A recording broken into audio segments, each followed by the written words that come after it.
चित्रपट आणि घर असं दोन्ही सांभाळताना त्यांची तारेवरची कसरत होत असली तरी सुद्धा चांगलं होतं. म्हणजे जसं त्या खूप पैशांसाठी म्हणून चित्रपटामध्ये सुचित्रा सेननी कधी काम केलं नाही.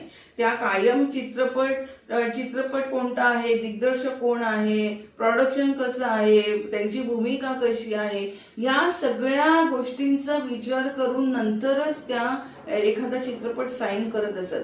म्हणजे सत्यजित रे हे ख्यातनाम दिग्दर्शक, म्हणजे आंतरराष्ट्रीय दिग्दर्शक असं म्हटलं तरी त्यांना म्हटलं जातं, म्हणजे की आंतरराष्ट्रीय दिग्दर्शक सत्यजित रे.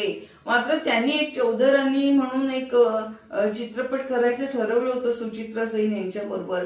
मात्र तारखा नव्हत्या, या एका कारणासाठी सुचित्रा सेन यांनी तो चित्रपट नाकारला. म्हणजे खरं म्हणजे सत्यजित रे यांच्या चित्रपटामध्ये काम म्हणजे काय छोटासा रोल, 2 मिनिटाचा का होईना पण ती भूमिका करण्याची संधी मिळावी म्हणून मोठे मोठे कलाकार सुद्धा वाट बघत असत किंवा जर काही संधी मिळाली तर ते सोडत नसत. मात्र सुचित्रा सेन यांनी तो चित्रपट नाकारला आणि त्यांनी तो चित्रपट नाकारला म्हणून सत्यजित रे यांनी सुद्धा तो चित्रपट बनवला नाही. त्यांचं असं म्हणणं होतं की माझी जी व्यक्तिरेखा आहे ती सुचित्रा सेन शिवाय अन्य कोणी अभिनेत्री करू शकत नाही आणि म्हणून जर का सुचित्रा हा चित्रपट करत नसेल तर मी हा चित्रपट बनवणार नाही.